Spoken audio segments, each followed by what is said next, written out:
I would like to go ahead and kick off with, of course, what we're all watching tonight, the presidential race.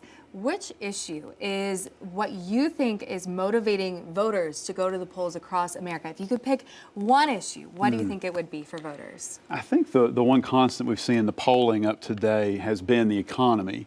And that can mean a lot of different things to a lot of different people. We can look at the basic sort of BLR statistics for labor and all this stuff, and we have a pretty strong economy by most measures. However, we've had relatively high inflation, and actually quite high inflation over the last few years, and that has made people have less confidence in the economy. And so that's the biggest issue, I think, of the day, driving a lot of our politics and a lot of the polling in the last few months. And Williams, how do you feel? Yes, I agree with John, because that's based on the on polling results over the past few months. And just below the economy, it's immigration, and then the issue of abortion and protecting democracy. The three first issues: the economy, immigration. Well, at least the top two, President Trump had an edge there. And then the issues of abortion and protecting democracy, Vice President Harris had an edge there. So it was just it's also there to see how to reshape the narrative of the race, because if the issue is about the economy, then Vice President Harris is playing defense. But if it's on abortion or protecting the economy, former President Trump will be playing defense. So it was interesting to watch that strategic dynamics there. So I guess we'll find out when we look deeper into exit polls to see exactly what is motivating voters, depending on states or depending on the demographics and those specific battleground states. And you guys can both answer this as well, too.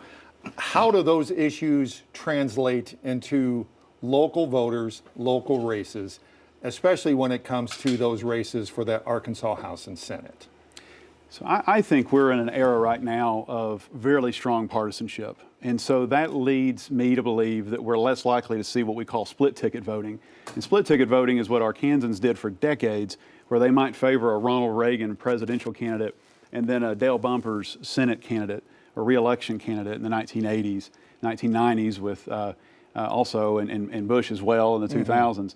So it seems likely to me that if you're going to the polls in Arkansas today or in the last couple of weeks of early voting and you're very motivated and you feel negatively towards the economy, you're concerned about immigration, those are issues that are going to lead you more than likely to support former President Trump. And I find it hard to believe that you're going to split ticket vote for a Democratic candidate. That would help the supermajority that we're watching really closely tonight Yes. if you're for Republicans in the General Assembly in Little Rock. And I agree with that, and I'll add something else, what is called in campaigns a coattail effect. Usually during the presidential election, we have a higher voter turnout. And because the focus of the nation, or in general, and the political class in particular, is on the presidential race, which is at the top of the ballot, that usually would drive voter turnout. Also, that will affect the down ballot races. So it will be interesting to see how that turnout, because of the coattail effect of the presidential race, will seep into those local races as well. So what you're saying is, in midterm elections, not a lot of people go out and vote, but in a presidential race, more will go out and vote, maybe not be as educated as somebody that would go out every 2 years? I think it's fair to say that to a point. Arkansas, unfortunately, is near the bottom in voter turnout, both in the presidential election cycles historically and the midterms. But it's almost a general rule nationally. You're going to see lower turnout in the midterm levels. And those folks are probably more, you might say, high propensity voters. They're going to vote for school board. They're going to vote for that millage. They're going to vote on every single contest. They're habitual voters, right? Not a bad thing. No, not a bad thing at exactly, all. yes. We need more of them, right? But in presidential politics, the money, the ad wars, the debates, all of these things bring in other folks who are going to go vote, maybe for the first time, or maybe they're irregular voters. And that also complicates polling. Indeed. Because we have a hard time predicting who's going to show up in these presidential contests. Yes.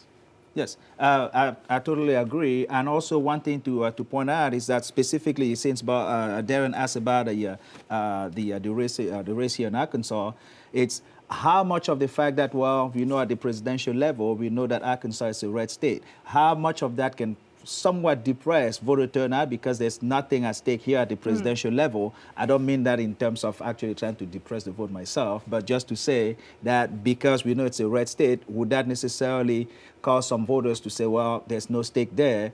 And then also in campaigns, we have what is usually called the roll-off rate, meaning, or the resiliency rate as well. If, for example, you have 100 voters that are voting for, let's say, the president here in Arkansas, not all 100 voters will vote for, let's say, dog catcher at the bottom of the Yes, right. of the ballot. So it will be interesting to see how much of that happens here. We don't have any hard data yet to have a conclusive declaration about that. And that's an interesting point. Sometimes people might think, oh, I live in a red state or a blue state, so if I feel the opposite, my voice won't matter. But, you know, it does come down to, of course, the Electoral College when it comes to the presidential race. But I think it also speaks to how people feel when it comes to the popular vote versus the Electoral College. Sometimes we see one candidate win the popular vote by a few million, or maybe a few, 10 million. And then you see the other candidate win the Electoral College. So it will be interesting.